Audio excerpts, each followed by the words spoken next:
Bottom line, you would not think that people would say, if you're poor and brown, it can't be done, we can't serve our kids, but they do. And at the end of the day, we have to address that fundamental belief if we want to see the great things for our kids.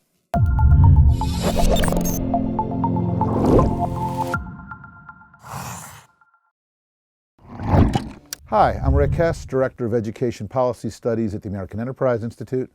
Delighted you could join us today. Got the privilege of having with me Hanna Skandera, Superintendent of Schools for the state of New Mexico.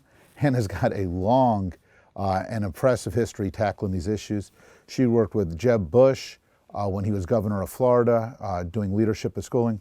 When Margaret Spellings was Secretary of Education under President George W. Bush. Hanna was a Deputy Chief of Staff at the U.S. Department of Education. She worked with the Terminator, Arnold Schwarzenegger, when he was governor of California, helping to drive school improvement. And now she's one of the nation's longest serving state superintendents in New Mexico. Hanna, thanks for taking the time today. Thanks for having me. So let's start off big picture. You've been doing this work for a long time, for most of the No Child Left Behind era. True. You've been in these leadership roles. What are a couple of things that you've learned over time that you might not have realized back at the beginning? You know, a few things stand out to me, and this really does come over time in being in different states with really different, in some ways, there's a lot of overlap in states and what they deal with, and in other ways there's nuance, right? And I actually think one of the biggest things you realize over time is policy matters, but there's a lot of nuance in this space. But I would say one of my biggest takeaways over time is that you as a leader, when you're leading an education in a state, and I think even in a district, and in some ways at the federal level, you've got to know what you're coming into. And I think about the spectrum of states right now, and some are in the very early stages of transformation in education, and some are down the road. And if you misstep and don't understand what the historical context and the foundation you're walking into, or lack thereof, you could do all the right things, whatever that means, and really miss the mark for truly transforming opportunities for kids. So make this a little more concrete for me. You worked for Jeb Bush in Florida, back in 2003, 2004 era? It was 2005 to 7. 2005 to 7, so more than a decade ago when he was really out front. Yeah. You've come to New Mexico, which wasn't on anybody's map as an educational leader at that point in time. What's different? Yeah, great. So, and I call it what generation of reform are you in? And so when I think about being in Florida, Florida's been a leader. And so it's, you might say they're in their second or third generation, probably third now, maybe even into the fourth zone. Whereas walking into New Mexico, I've said this affectionately, it's like the prenatal phase. There was nothing, right? And so it matters though, right? What do you need to put in on the ground? And what kind of leader, and I think this is another lesson, learned, leadership matters immensely. People, and and we can talk about the role and how important our teachers are, right? The people matter. And so many times we want to get to this space and say, well, if I get the right policies, this is what reform looks like. And I do think there's some things that when I think of reform or transformation in education that I do see as foundational. What are a couple of those? So I think, and sometimes it seems like it's becoming a bad word in education these days, accountability. I think having a foundation of, knowing where you stand. You cannot get somewhere that you want to go if you don't know where you're starting from. The problem, as I look back, and this is another lesson learned, is we for so long in the reform movement, if it's a movement, focused on the accountability. And, got in all these wars, I included, around, what's the calculation? How are we going to measure teacher quality? How are we going to, and at the end of the day, I think those things matter. But we didn't even get past that conversation. The only reason, in my opinion, you have a foundation of accountability is then to build a house that truly serves kids, supports teachers, and using that information to actually get to what I call the so that. We did all these things so that we could actually move the needle for our kids, not just say where they are. And if we stop at where they are, our kids lose, and I think we've made a big mistake, and I think we've done it way too often. So when we think about a no accountability then in a place like Florida versus a neonatal place, Yes. like, what's that mean differently? So if you're a leader, if you're an advocate, Yeah. how do you approach it different? So I think full candor. So in an early phase, prenatal generation state, you're going to break a lot of glass because at least in New Mexico, but I don't think New Mexico is isolated in this regard.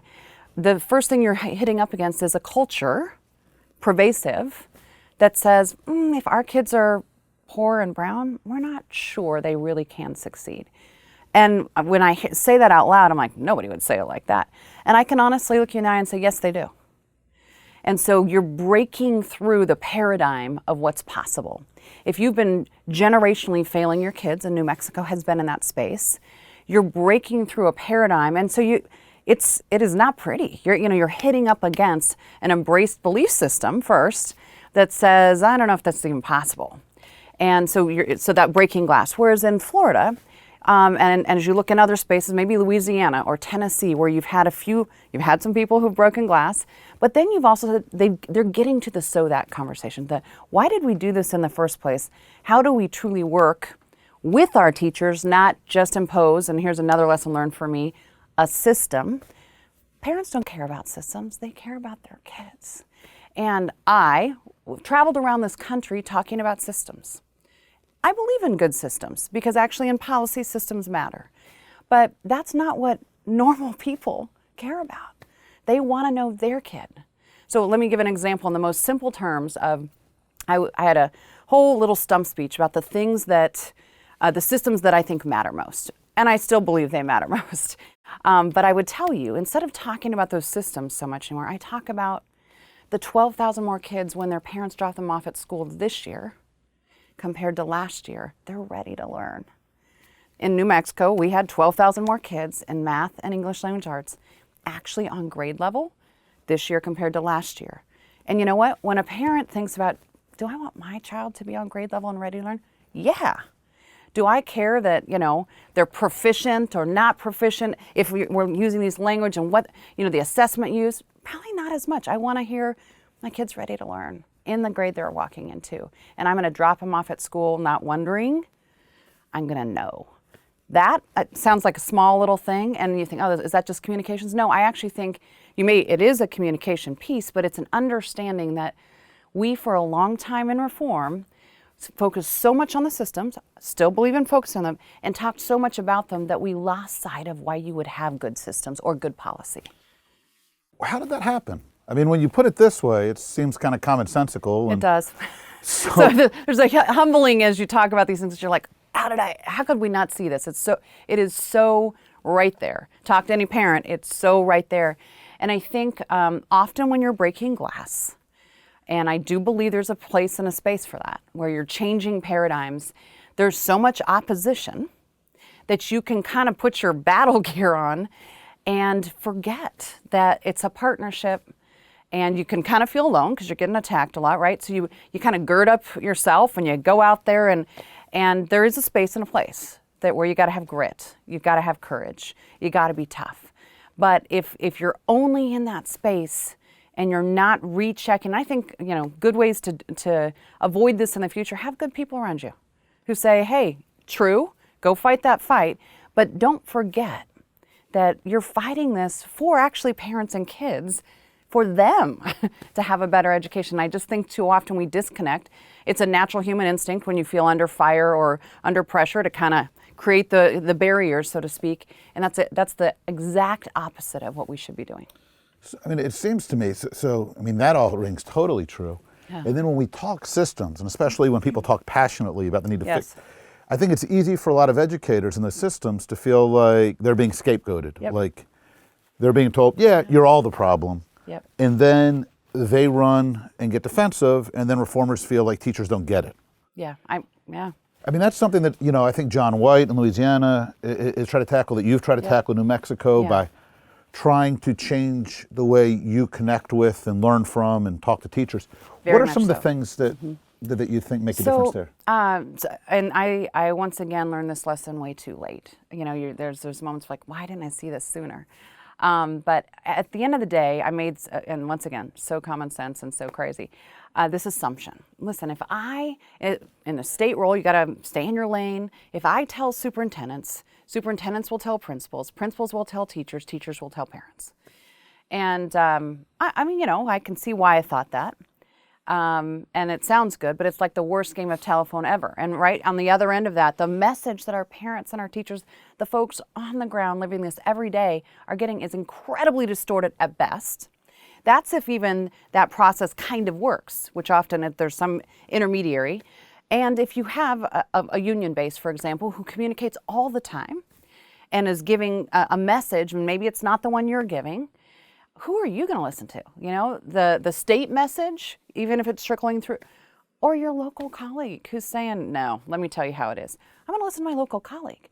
So at the end of the day, I look back and and right now I always say this, I feel like New Mexico's on steroids when it comes to parent and teacher engagement. Because at the end of the day, we need a partnership. So what are a couple of the specific things that you found helpful on that? So we, within literally the last 18 months or so, have launched no less than about 20 different teacher, what I'll call opportunities or unique programs. So a few examples. We have a teacher leader network. And so teachers applied for this and they had to submit their core beliefs. And by the way, one of the core beliefs we looked for was, I fundamentally believe that every child can learn. And I'm going to tell you, not everybody said that. Right? And so a commitment and a conviction, right? And our commitment in this teacher leader network, we launched it, there's 50 teachers right now. Our commitment is that by the end of this year, we will have a teacher in every single school in New Mexico that has the opportunity to give feedback to us, to me at the department, and can take, and their commitment is they're going to take what they learn or knowledge or communication. Hey, this is what's coming out. So they get to be leaders in knowledge. They get to own and give feedback. They get to help finesse and shape.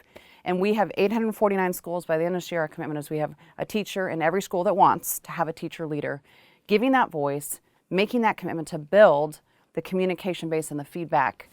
We also launched, this all actually came from, I have a teacher advisory, Secretary's Teacher Advisory, and they made it their mission. We want to equip, empower, and champion educators in New Mexico. I said, all right, then how do we do it?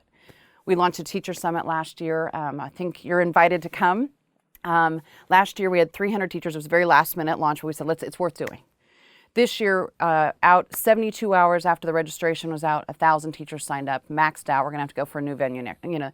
Just the excitement and the incredible excitement of our educators in owning possibilities for their profession. I think they've just felt so disenfranchised and shut out.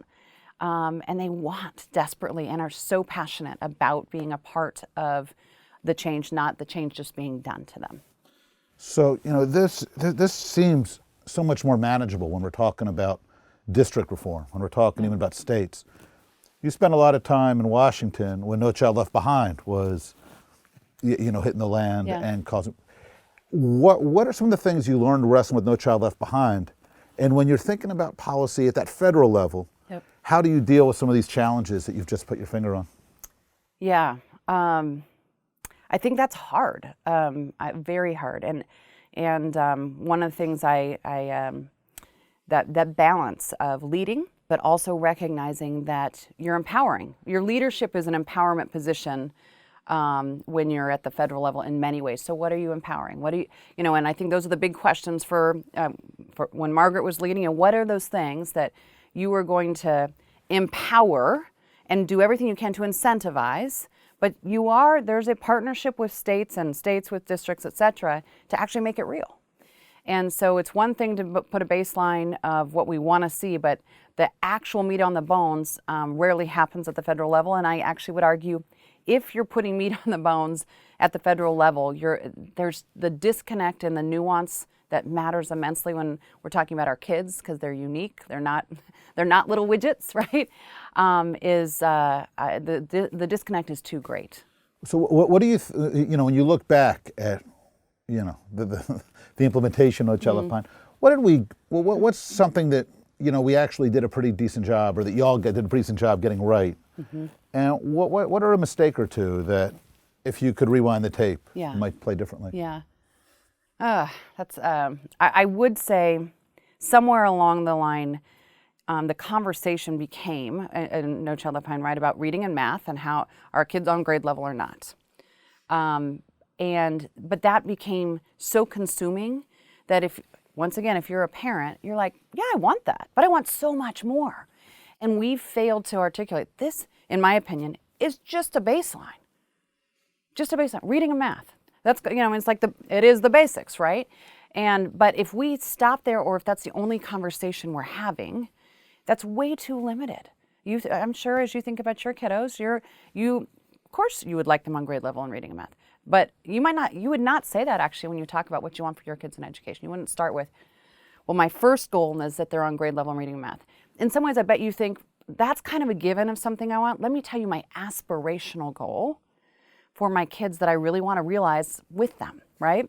And we narrowed the conversation so much and became so focused on those things. And this is a nuance, because when you're at the federal level, you're often devolved to one-line things that are supposed to articulate education. And so you start, kind of defending a baseline instead of taking the territory on the aspiration of what education in America could be. So the silver bullet thing, right, comes up time and again. Teacher evaluation kind of felt like that, right? The Obama team pushed it through Race to the Top, states embraced it. Yep. Matt Kraft and Nelson Gilmore did this terrific Brown paper last year, pointing out that across 36 states, most states we didn't actually see, for all that hassle, any real difference in the number of teachers being identified for improvement. New Mexico was different. Actually, one of the things they point out that you actually saw this evaluation really seemed to make a difference in whether teachers were being identified as doing their job well, as needing improvement. What did you guys do differently in New Mexico than what a lot of folks did? Great question. I will say, I think the teacher evaluation, writ large in our country is a perfect example of we got so stuck in getting it in place that we never even got to how could it serve as a tool to truly support better teaching in the classroom and truly champion where we're seeing successes. And we never got there as a country. And I'd like to think, and I don't think you ever arrive in education personally, but I do think New Mexico has made it to a space where that's what we're doing. We're doing this for kids and for teachers, which makes I get excited about it because I think that's closer to an end game than talking about a system. So New Mexico, what did we do? I think a few things. We did make a commitment to making sure that we did have data inform our teacher evaluation, and that's wonky and systems oriented, but it mattered because it allowed for distinctions. Let's be clear, when we started, 99% of our teachers met competency, and that was the highest rating you could get. Well, first of all, it's almost, what profession wants to say you met competency and you're a rock star? I mean, those don't go together, right? And so we changed our language. We made sure that we did have good growth data around how our kids are doing. We felt like that was really important.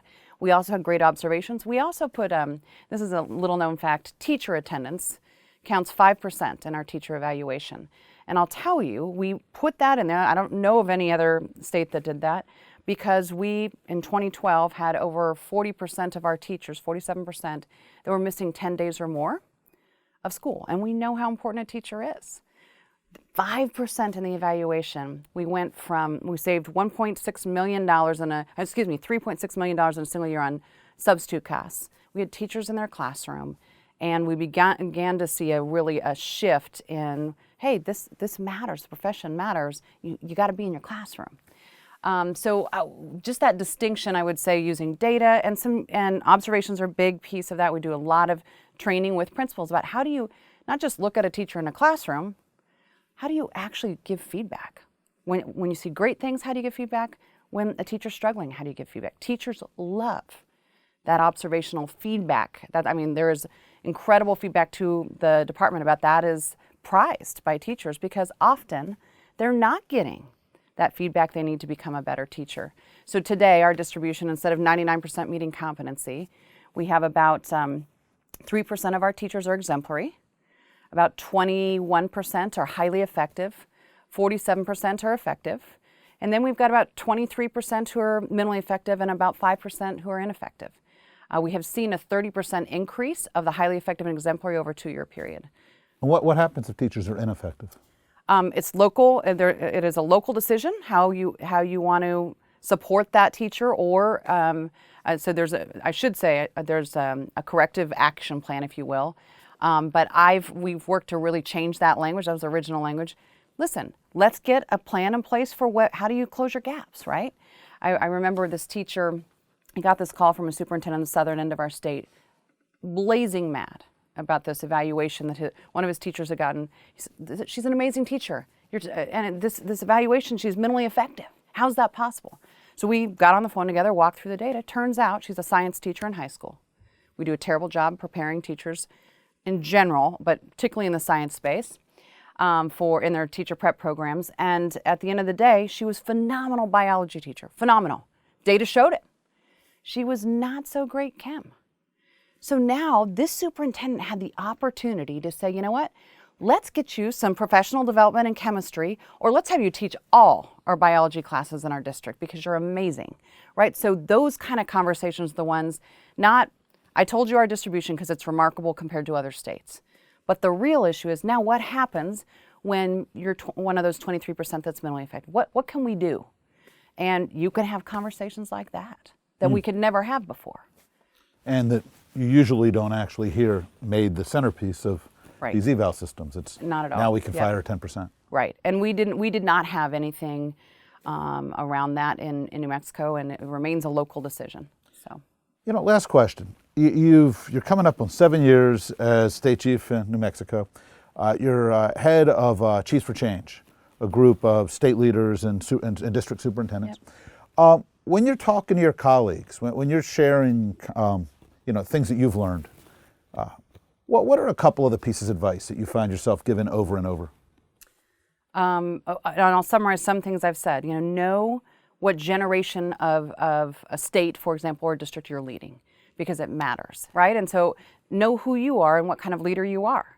Don't try and go in and break glass if that's not your style and that's not what your best giftman is.